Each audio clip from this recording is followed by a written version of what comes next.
She left me for my best friend. Now they're both asking for my help. I'm standing in my own kitchen, holding a phone that isn't mine, and I'm looking at a text thread between my fiancé and my best friend that goes back 8 months. 8 months, that's how long they'd been lying to my face. My name doesn't matter yet. What matters is this. 3 days ago, the two people I trusted most in this world walked back into my life and asked me for a favor. Not an apology, not an explanation, a favor. They need my signature. They need my money. They need my silence. And the wildest part? I'm the only person on earth who can save them. See, when Jenna left me for Colton, my best friend since 10th grade, the guy who stood next to me at my own father's funeral, I thought that was the worst day of my life. I was wrong. The worst day was the day I found out why they really needed me. Because it wasn't love that brought them back to my door. It was desperation. And I had a choice to make. I could slam that door in their faces and walk away clean, or I could let them in, smile, and give them exactly what they asked for. I chose the second one, and by the end of this story, you're going to understand exactly why that was so much more dangerous for them than any door I could have slammed. Stick around, because what I did next isn't something I'm proud of exactly, but it's something I'd do again in a heartbeat. And trust me, you have never seen a yes used as a weapon quite like this. Hey everyone, welcome back to the channel. If you're new here, this is Karma X, the place where I tell you true stories of betrayal, revenge, and the moment karma finally shows up to collect what it's owed. If you've been here before, you know the drill. Grab something to drink, get comfortable, because this one is a long ride and every single minute of it matters. This is the story of how my fiancé and my best friend blew up my entire life, and how almost a year later they came crawling back to the one person they never expected to need. I promise you, this gets so much worse before it gets better. There's a moment coming up in about 20 minutes that made my hands shake just writing it down, and there's a twist near the end that even people who've heard this story in person did not see coming. Before we get into it, if you love stories where the nice guy doesn't finish last, do me a favor and hit subscribe now. I say this every video, but I mean it. Some of you scroll away right before the best part, and I don't want that to be you tonight. Okay, let's go back to the beginning, back to when I still thought I had the perfect life. My name's Ryan. I'm 34 years old, and up until about a year and a half ago, I would have told you I had it all figured out. I ran a custom woodworking business called Ironwood Custom Furniture out of a converted barn on the edge of a small town in Ohio. Built it from nothing, starting in my dad's garage when I was 26. By the time this story starts, we had a 5-month waitlist and a reputation that stretched 3 states over. I didn't build it alone. My best friend Colton was my partner, 50-50 on paper and in practice. We'd known each other since 10th grade when he sat behind me in shop class and asked to borrow a pencil. 15 years of friendship. Best man material if I ever got married. Which, spoiler, I was about to. Jenna came into my life about 6 years before all of this. She was a bookkeeper by trade, sharp as anything, the kind of person who could look at a spreadsheet and tell you exactly where you were bleeding money. When the business started actually making real income, it was a no-brainer to bring her on to manage the books. She was already my girlfriend at that point. This was maybe year 2 of us dating, and it felt natural. Family business, family life. I proposed on a Tuesday, which she always thought was funny. No big production, just the 2 of us on the back porch of the house we were renting. String lights overhead that I'd put up that afternoon specifically for that moment. She cried, I cried. Colton was actually the first person we called. I want you to sit with that detail for a second because it matters later. Colton was the first person we called. For the first few years, everything about my life felt like it was clicking into place. The business was growing, Jenna and I were planning a wedding for the following spring, Colton was there for basically every milestone. Thanksgivings, birthdays, the day we signed the lease on the barn. He wasn't just my business partner, he was family. He was the brother I never had. Looking back now, though, and this is the part where I want you to start paying attention because hindsight is a hell of a thing, there were moments. Little ones. Nothing that screamed danger at the time, but enough that when I replay them now, I feel sick. Like the way Jenna and Colton had started doing the books together on Thursday nights, just the two of them, closing the office door. Which made sense. She was the bookkeeper, he was the business partner. Of course they'd need to go over numbers. Except it used to be something. We all did it together, the three of us, laughing over cheap pizza while we reconciled invoices. Somewhere along the way, it became just them. Or the way Colton started remembering little things about Jenna that I hadn't told him. Her coffee order changing to oat milk, a new gym she'd started going to. Small stuff. Stuff a business partner probably wouldn't know unless he was paying a very particular kind of attention. There was this one night, maybe 8 months before everything came apart, where I came home late from a client site visit, and Jenna and Colton were sitting on my porch together, laughing so hard that neither of them heard my truck pull in. When I got out and said something, there was this half-second pause before they both turned around, a beat too long, a laugh that shut off a little too fast. I didn't think anything of it. That's the part that still gets me. I actually laughed with them. I asked what was so funny, and Colton said something about a client who tried to pay in Bitcoin, and we all just moved on, like it was nothing. I want to be honest with you. I'm not telling you this story to make myself look like a genius who should have seen it coming. I'm telling you because I think a lot of you watching right now have had a moment like that. A little flicker of something's off that you talked yourself out of because the alternative was too painful to consider. That was me, for 8 months apparently. That was me. Around that same time, Colton started pushing hard for us to expand the business, take out a loan, buy a second building, double our capacity. He said it was about growth, said it was about our future. I remember him looking me dead in the eye across the tabletop and saying, "Ryan, I've never had a partner I trusted more than you." I believed him completely. We took the meeting with the bank together. We started the paperwork for a business expansion loan, the kind that would require both of our signatures as co-guarantors, plus Jenna handling all the financial documentation since she was our bookkeeper. It felt like the three of us building something bigger, a legacy. I had no idea I was helping build the very structure that would almost bury me. 6 weeks before the wedding, 6 weeks, that's how close we were, Jenna started acting distant, working late, taking phone calls in the driveway instead of inside.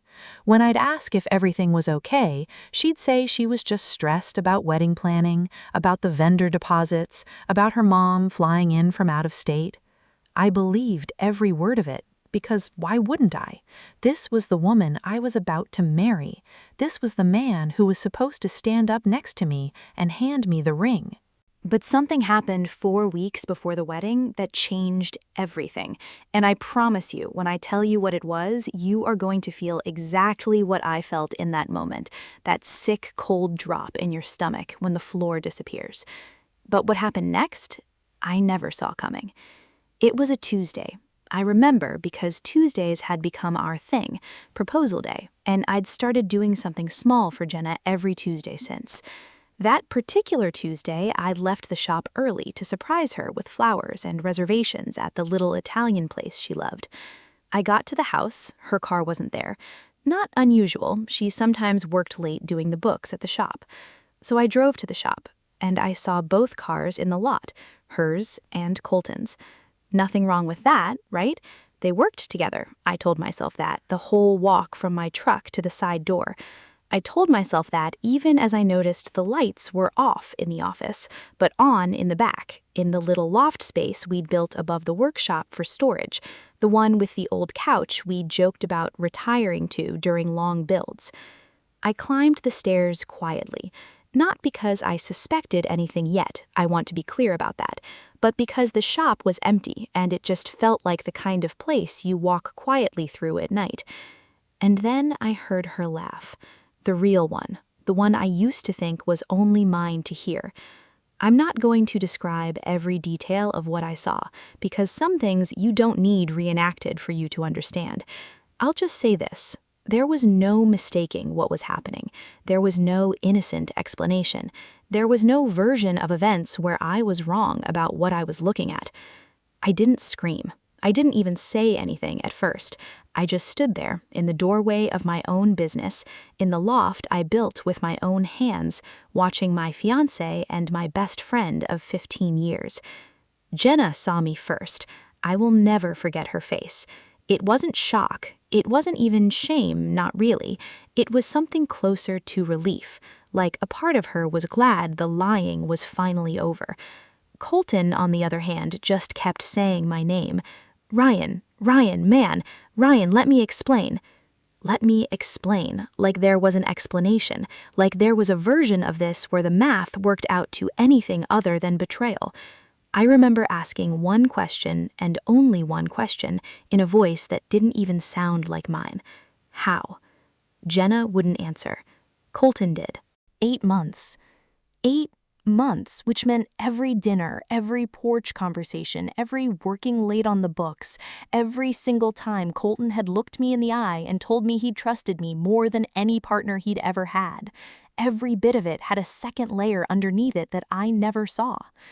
I want you to imagine for a second doing the math in your head the way I did standing in that loft. 8 months back from that Tuesday put the start of it right around the time we signed the loan paperwork with the bank, right around the time Colton started pushing so hard for us to expand. I didn't understand the significance of that yet. I was too busy having the floor of my entire life fall out from under me. But I want you to remember that timeline because it's going to matter enormously later. Write it down if you have to. I left the shop that night without saying another word to either of them.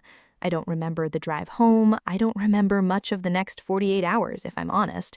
I called off the wedding by text because I could not physically make myself say the words out loud. I moved my things out of the house we shared within the week into my childhood bedroom at my mother's place, 34 years old, sleeping under the same Star Wars poster I'd had since I was 12. Here's the thing that made it so much worse than a normal breakup, though. This wasn't just my fiancé cheating on me. This was my business partner, which meant I couldn't just cut Colton out of my life the way you'd want to with someone who did this to you. We were legally, financially tied together. Our names were both on the lease for the building, both on the equipment loans, both on that new expansion loan we'd just signed with the bank. I had built my entire livelihood with a man who had spent 8 months betraying me in a loft above the very shop we built together. For weeks after, I went through something I can only describe as a fog. I'd show up to the shop because the orders didn't stop just because my life fell apart. Clients still needed their custom tables and cabinets. I'd work in silence in a building that used to feel like a second home and now felt like a crime scene. Colton tried to talk to me a handful of times in those early weeks, tried to explain that it just happened, that he and Jenna had fallen for each other and neither of them meant for it to hurt me. I remember laughing, actually laughing out loud alone in my truck after one of those conversations because "it just happened" doesn't cover 8 months of closed office doors and secret phone calls in the driveway. Then, about 6 weeks after I found them, I got a call from our accountant, routine quarterly check-in, and she mentioned something in passing that made my stomach drop all over again. There were discrepancies in the books, small ones at first glance, a few thousand here, a few thousand there, categorized under vague headings like materials and contractor fees that didn't line up with any actual purchase orders. Jenna did our books. Jenna, who had access to every account, every card, every line of credit tied to the business I'd spent 8 years building.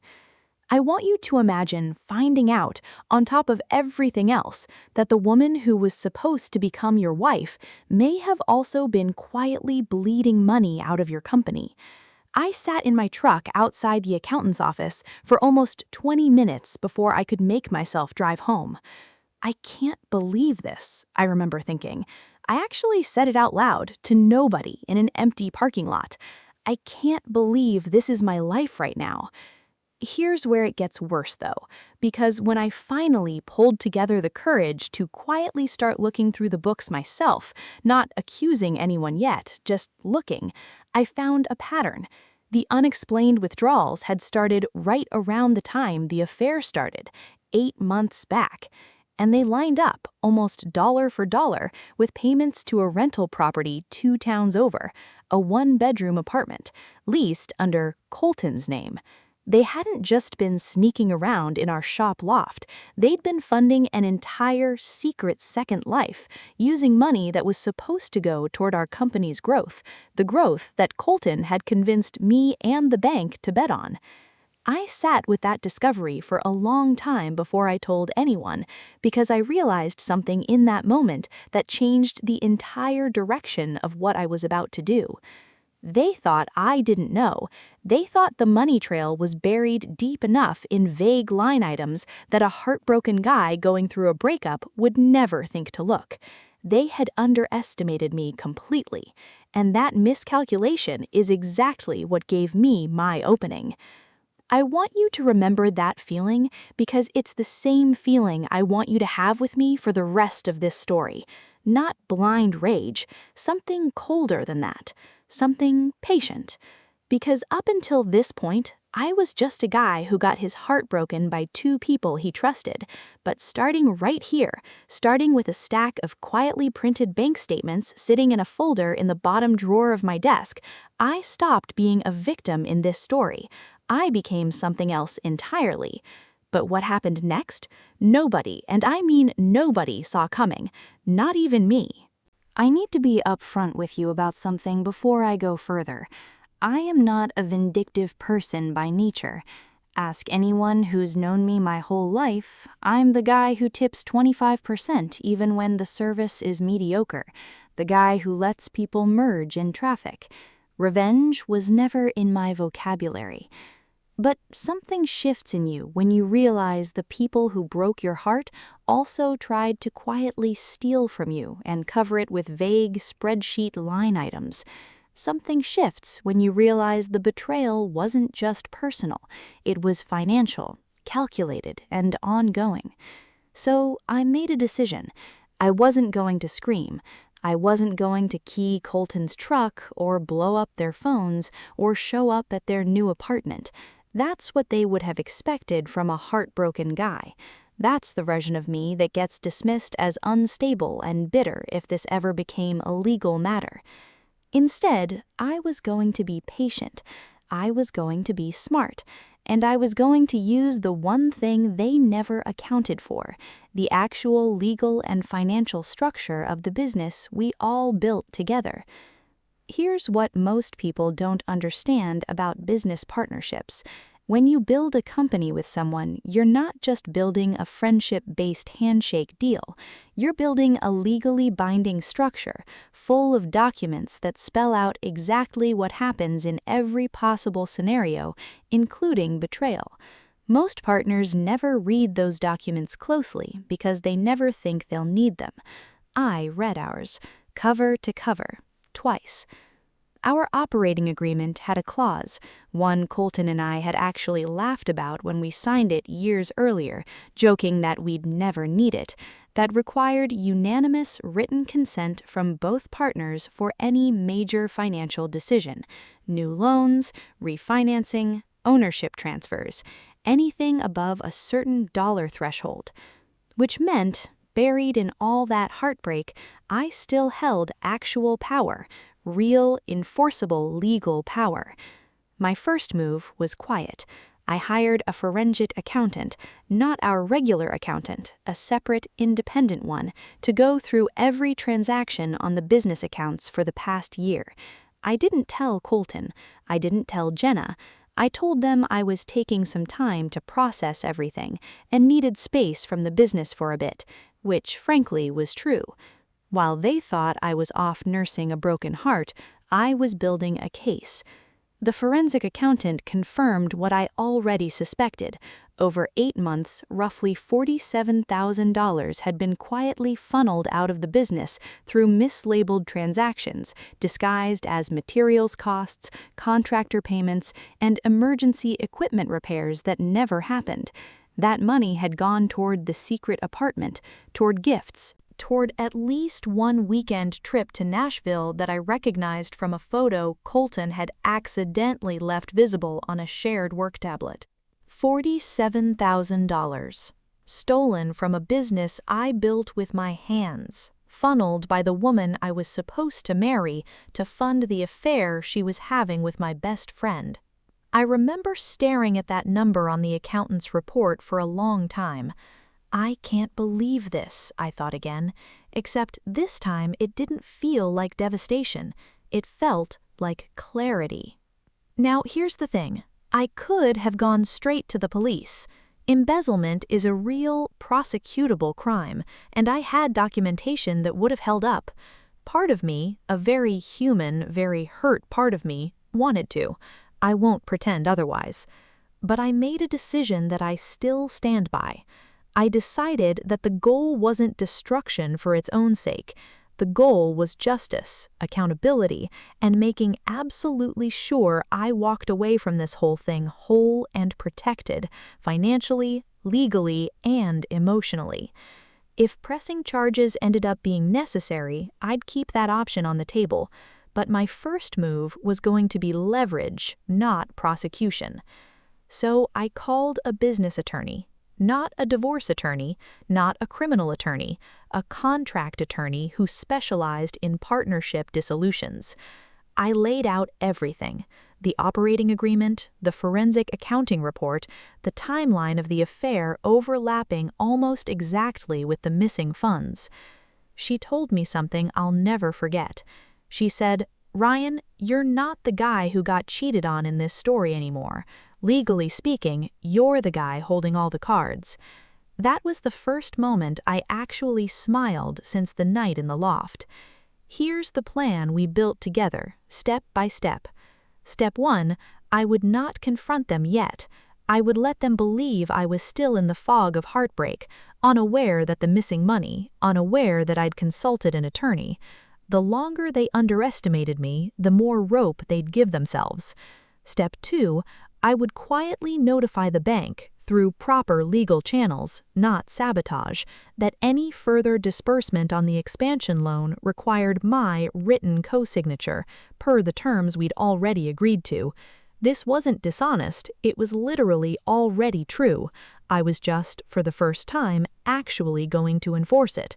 Step 3, I would use the documented financial discrepancies as leverage in a private negotiation, giving Colton a choice: a full, structured buyout of his half of the business at fair market value, with the missing $47,000 quietly deducted from his payout as restitution, in exchange for my agreement not to pursue criminal charges against Jenna for her role in the embezzlement.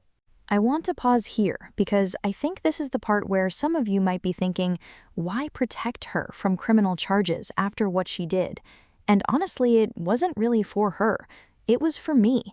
A criminal case drags on for years, drains you financially even when you're the victim, and keeps you legally tangled up with people you're trying to get free of. My attorney and I both agreed. The buyout with restitution built in got me my money back faster, got me out of the business entanglement cleaner, and didn't require me to spend the next 2 years of my life sitting in a courtroom looking at their faces. Revenge doesn't always look like fire and fury. Sometimes it looks like a very well-drafted legal letter. There was one more piece of the plan, though, the part that had nothing to do with money. I had a group chat with our closest friends, 6 of us going back to high school, the kind of group that does an annual camping trip and has a fantasy football league that's been running for a decade. When Jenna and Colton got together, they'd told this friend group a very specific, very sympathetic version of events, that it just happened, that feelings developed slowly and painfully over time, that nobody meant to hurt me, that they'd both fought it for as long as they could before finally giving in to something bigger than themselves. That version of the story had already started to spread. A couple of the guys had actually started being friendly with Colton again, buying the "these things happen" narrative. One of them had even asked me, gently, if I was going to come around eventually for the sake of the friend group. I wasn't going to let a lie become the official history of what happened to me. So the third part of my plan was simple: the truth, delivered once, calmly, with documentation, to the people who mattered. Not as a smear campaign, not as a dramatic public call-out, but as a quiet correction of the record. I wasn't going to beg anyone to believe me.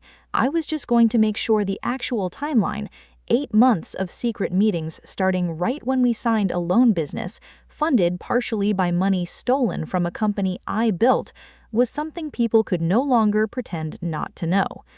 There was a near miss in all of this that still makes my chest tight thinking about it.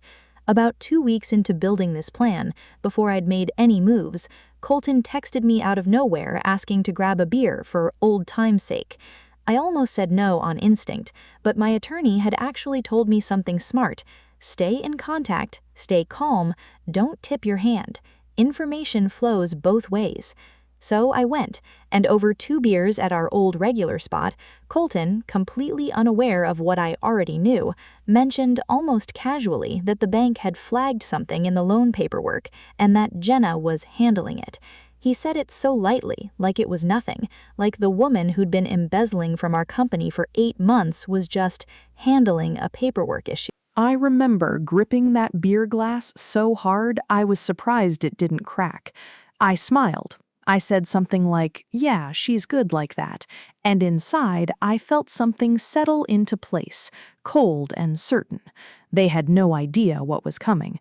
But what happened next, the moment I finally made my move, I need you to understand, changed everything. Not just for them, for me too. I set the meeting for a Thursday, same day of the week they use to close the office door and do the books together. I don't know if that was intentional on my part or just a coincidence, but I noticed it, and honestly, it felt right. I asked Colton to meet me at the shop after hours, told him I wanted to talk business, one-on-one. He showed up looking almost relieved, like he thought this was finally the reconciliation conversation, like his best friend was ready to move past it. My attorney was there too. Legally, that's standard for a partnership dissolution meeting, not a dramatic flourish. But I'll admit, watching Colton's face when he walked in and saw her sitting at the table with a folder in front of her was one of the most satisfying moments of my entire life. "What is this?" he said, not even really a question, more like he already knew, somewhere underneath the surface, that the easy version of this story was over. I laid it out calmly, no yelling, no accusations flying across the room, just facts, one after another, in the voice you use when you're reading someone their rights, except I wasn't a cop, I was just a guy who'd spent 2 months building an airtight case. The forensic accounting report, the $47,000 in discrepancies, the dates lining up with the lease on the apartment 2 towns over, the operating agreement clause requiring my written consent for the loan disbursement he'd already tried to move forward on without me, assuming I was too broken to notice. I watched Colton's color drain out of his face in real time. "Ryan, he started. "You don't have to explain," I said. "I already know everything. The question isn't what happens. The question is what happens next." Then I gave him the choice. Full buyout of his half of the business at fair market valuation. My attorney had already run the numbers, minus the $47,000 in restitution for the missing funds, structured as a payment plan he'd signed that day. In exchange, I would not pursue criminal embezzlement charges against Jenna, and I would release him from the business relationship entirely. Clean break, no ongoing entanglement. He tried to argue. He tried to say some of that money was shared expenses and gray area. My attorney calmly slid across copies of receipts, dates, and printout of the apartment lease with his signature on it. He stopped talking pretty quickly after that. Here's the moment I think a lot of you watching are going to want to scream yes at your screen, because after about 20 minutes of him trying every angle he could think of, guilt, nostalgia, even at one point saying, "We're still brothers, man," he realized he didn't have a single card left to play. He signed the buyout agreement. Full ownership of Ironwood Custom Furniture, the business we built together over 8 years, became mine alone that night. The business he'd tried to expand using stolen money, using my trust, using 8 months of lies, was gone from his life completely, and every dollar he'd taken was coming back to me, on paper with his signature guaranteeing it. That's moment number 1. but it's not even close to the biggest one. Because here's the twist I promised you at the very beginning of this video, the one that changed everything again. About 3 weeks after the buyout was finalized, I got a call. Not from Colton, from a woman named Danielle, who I'd never met before in my life. She said she'd gotten my number from a mutual acquaintance, and she needed to talk to me about Colton. Turns out, during those same 8 months he was secretly seeing Jenna, Colton had also been seeing someone else, Danielle, a woman he'd met at a hardware supplier's trade show, someone completely outside our normal circle. She'd found out about Jenna only recently, the same way I'd found out about her, more or less, through a slipped detail and some digging of her own. So, the man who left me for my best friend hadn't just betrayed me and stolen from our business, he'd been running 2 secret relationships at once for the entire same window of time, while telling both women and me completely different versions of the truth. I sat with that information for a long time. Then I made a decision that I think a lot of you are going to appreciate. I didn't do anything with it out of spite. I didn't need to anymore. My legal and financial situation was already handled. But when Jenna reached out to me about a month after that, asking of all things for advice because their wedding planning had completely fallen apart after Colton lost access to the business funds he'd been counting on, and the venue deposit, paid incidentally out of the business account, which was now frozen pending the buyout audit, had evaporated, I told her one true thing. Not cruelly, just factually. I told her about Danielle. I want to be really clear about something here because I think it matters. I didn't do this to destroy her. I did it because she asked me, directly, if I thought Colton was someone worth building a life with. And I realized I finally had the standing to answer that question honestly, for the first time in over a year. I wasn't protecting anyone's feelings anymore. I wasn't required to. The wedding, which had already been shaky because of the money situation, fell apart completely within 2 weeks of that conversation. That's moment number 2. Here's where it gets even more unbelievable, though. Because about 6 weeks after all of that, the buyout finalized, the wedding canceled, Colton's reputation in our small friend group thoroughly and quietly corrected with the actual timeline of events, I got a call from both of them, separately, within the same week. Colton needed a reference for a new job because word had gotten around in our small-town trade circle about how the partnership dissolved, and nobody wanted to hire the guy who'd embezzled from his own business partner. Jenna needed help. She'd lost her apartment, the one that was never actually hers, it turned out, since Colton's name was the only one on the lease, and she was asking, of all people, if she could stay with a mutual friend I still talk to, and whether I'd be willing to just talk and help her figure some things out financially, since I was, in her words, always so good with that stuff. This, right here, is the moment from the very beginning of this video, the moment I told you about, the 2 people who destroyed my life standing at my door, well, one literally at my door, one through a phone call, asking for my help. And I want you to sit with the poetry of that for a second. The man who tried to secretly take over a business using stolen money was now asking the guy he stole from to vouch for his character. The woman who embezzled $47,000 to fund an affair was asking the guy she betrayed for financial advice. Here's what I did, and I think this is moment number 3, the one where I really want you to feel that yes in your chest. I said yes to both of them, sort of. I told Colton I'd be honest if anyone called me as a reference, which I was legally and ethically going to be anyway. I gave a completely factual, unembellished account of our business relationship, including the dissolution and the reasons behind it, when his prospective new employer eventually did call. Not exaggerated, not softened, just true. He didn't get the job, and I told Jenna I'd sit down with her. Once, I walked her through, calmly and clearly, exactly how to rebuild her finances on her own, because, genuinely, watching someone flounder financially forever isn't justice, it's just cruelty, and I didn't want to be cruel.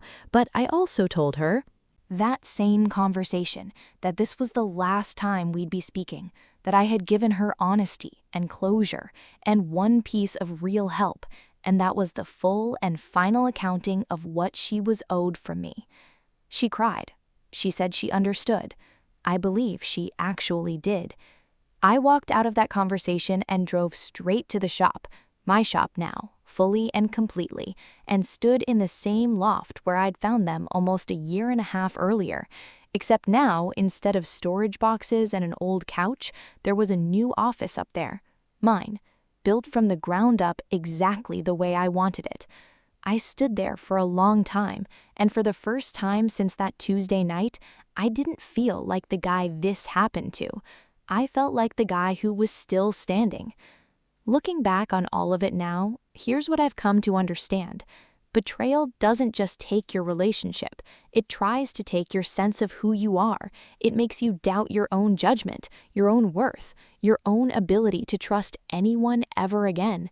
For a long time after that night in the loft, I genuinely believed I'd let this happen to myself somehow, that I'd missed the signs because I was too naive, too trusting, too soft. I don't believe that anymore. What I believe now is that trusting people isn't a weakness. Colton and Jenna's choices were their own. The only thing I actually had control over was what I did after I found out the truth, and I chose patience over panic. I chose documentation over destruction. I chose to let the actual facts do the damage instead of my own anger.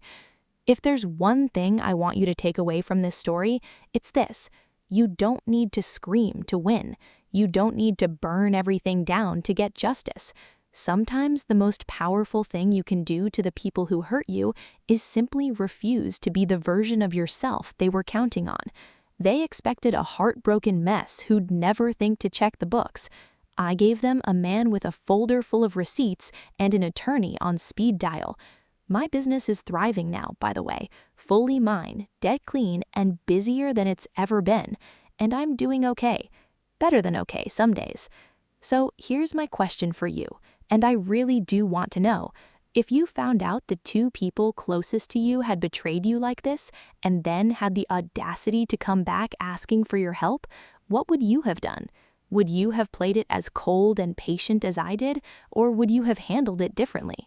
Drop it in the comments. I read every single one, and honestly, some of the stories you all share back are almost as wild as the ones I tell. If this story hit you the way I think it did, do me a favor and hit subscribe before you go. There's a lot more where this came from, and trust me, some of the stories waiting for you are even crazier than this one. Thanks for sticking with me through this whole thing. I'll see you in the next one.